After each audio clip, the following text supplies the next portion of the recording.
Wide receiver Terry McLaurin has been activated off the physically unable to perform list. But does this mean that a contract extension is on the horizon? Let's talk about it.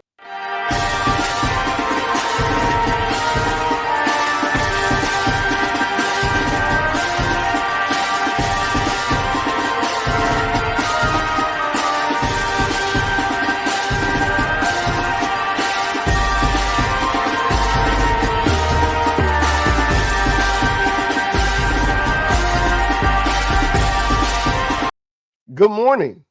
Yes, good morning. Because our Washington Commanders are out here making moves at the crack of dawn. I planned on sleeping in today. Silly me. Silly me. It's football season. Ain't no days to sleep in. It's 2 a days every day. And the Commanders let me know that this morning by moving and shaking at 8 a.m. when they announced that they had officially activated wide receiver Terry McLaurin off of the physically unable to perform list.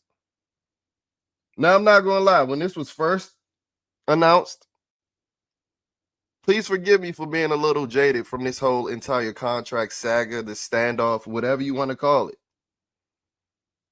I'm like, all right, where is this going to go? Where is this going to go? Is this team finally getting to the point where they're ready to play hardball with Terry McLaurin? And what I mean by that is that Terry pulled out the big joker when he came in here and started to complain about his ankle and had to be put on the physically unable to perform list. And if he pulled out the biggest joker, which was ultimately him resulting in him sitting out of regular season games, if he was still on the physically unable to perform list at that time, he would have been able to still collect those checks. But now that he's off of that physically unable to perform list, and when it was announced this morning, I'm like, all right, I don't know how to take this. This can be a positive sign, or does this mean that the team is done playing with Terry? They're like, bro, I'm tired of your cap. I'm tired of these make-believe injuries. And I'm tired of putting out all of these positive optics. Because I did a video yesterday where we could hear Cliff Kingsbury's frustration in talking about not having Terry McLaurin and what it's doing to the offense and the lack of development for the offense over the course of the first 3 to 4 weeks of training camp. But I will say this.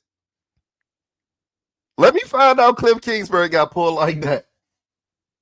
Let me find out Cliff Kingsbury has pulled like that. Because it's not a coincidence that the day after he politely nudged Terry to get back to work, get your ass back to work, it's announced that Terry McLaurin is activated off of the physically unable to perform list. And as I said, when it was first announced, I was a little skeptical. I was like, which way is this going to go? Did Terry just hear Cliff Kingsbury and step up to the challenge and this is going to come be a positive worker, put his head down and grind? Or are we going to have some more theatrics? Even more than the theatrics that we've seen over the course of the last 3 weeks. But then when you hear Dan Quinn at the presser today, he basically echoed everything Cliff said yesterday in a more diplomatic way. He's like, no, it's time for Terry McLaurin to basically be in the building. We're ready for him to come back, come off of PUP, join the team. And once he hits his markers, we're ready for him to start contributing like the Terry McLaurin that we expect. We're ready for him to start contributing like the Terry McLaurin that we expect. Everything that's happened in the last month, and this is me paraphrasing. Dan didn't necessarily say this, but everything that's happened in the last month, let's let bygones be bygones. But like Cliff Kingsbury said yesterday, it's time for football. It's time to start gelling. It's time to start meshing to see what exactly do we have.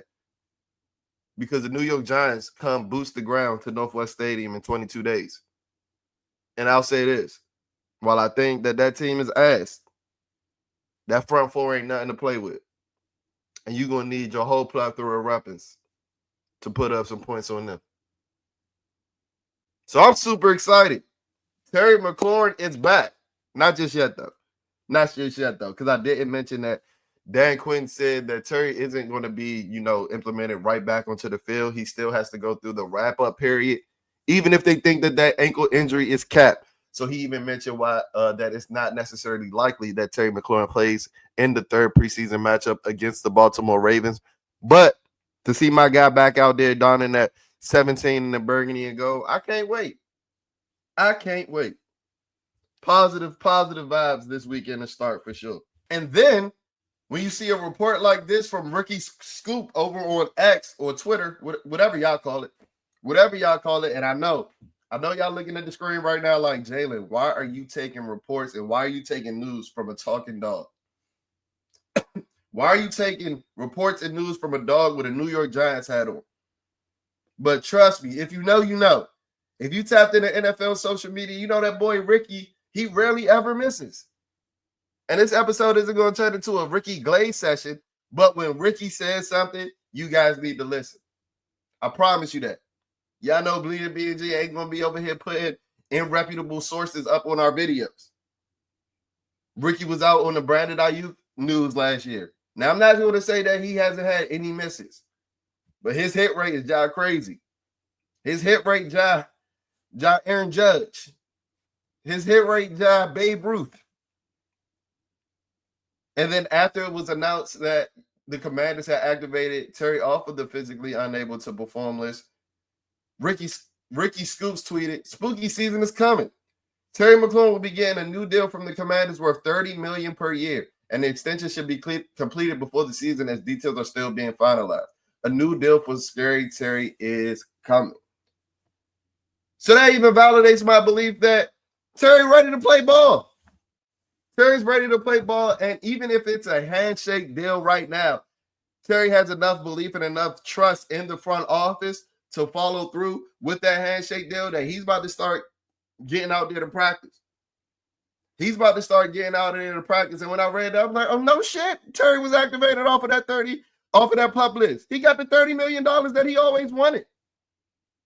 He got the $30 million he always wanted. And I will say, you know, we've gotten a plethora of reports. We heard Terry's asking for substantially more than DK Metcalf. We've heard that his talking point was so high, it almost cut off talks instantaneously.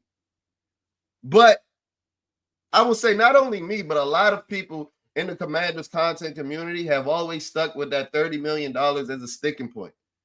They've always believed that was a good compromise for not only Terry McLaurin due to his age and, you know, where he stands in his career, but for the Commanders as well, because you're not a better football team without Terry McLaurin. So each side is going to have to compromise. Each side. Now, hopefully, now that, or whenever Terry signs that deal, as soon as that ink is dry, hopefully he kicks Buddy Baker's ass to the curb. Now, I know Buddy Baker ultimately, if this deal ends up being signed, I know he did end up getting what he wanted out of the deal. But as I said, me and other Commander content creators have been talking about this $30 million average annual value since the beginning of the contract standoff, since the beginning of the offseason. So what took us so long to get here? So while I'm trying to stay as positive, y'all see, I got the Terry and Jalen shirt on today. It's great vibes. It's great vibes. I can't help to think that this could have been over a long time ago. Because I think that $30 million number is reasonable, more than reasonable. And it's a number that some of y'all Godfather local beat reporters for the Washington Commanders said that they weren't going to go. But I'm not going to touch on it too much. Stood 10 toes on it. So I'll be curious to see if it's an incentive-laden deal to get him to that $30 million. But I think, to sum up this entire video, Cliff Kingsbury started the snowball rolling yesterday, and it turned into an avalanche. It turned into an avalanche where everybody's frustrated with how this offseason is going. And we got to play a football game in less than 3 weeks. Time to start focusing on that football game. Terry McLaurin, Buddy Baker, Adam Peters. We got a season to go compete for.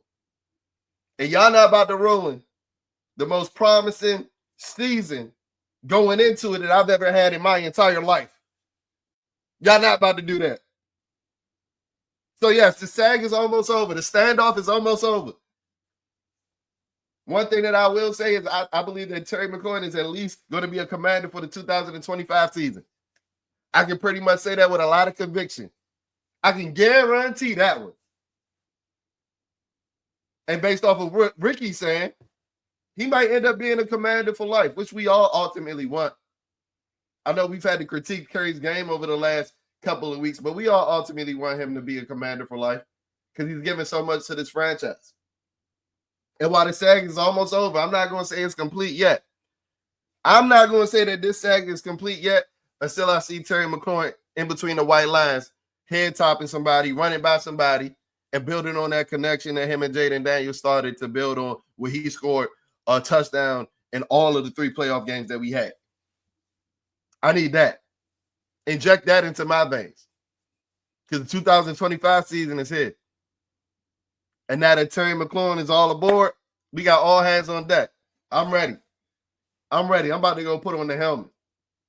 But I'll check in on y'all on the flip side, man. Let me know how y'all feel in the comments. Terry McLaurin is back. Or so we think. Let me know how we feel in the comments. Let me know how you feel about him ultimately signing for a deal, which is reported to be $30 million per year. Do you love that number? Do you think it's too high? Can you not believe that Terry signed for that number? I don't know. Flood the comments. Let me know. Smash that like button. Smash that subscribe button. And I'll check in on y'all on the flip side. Peace.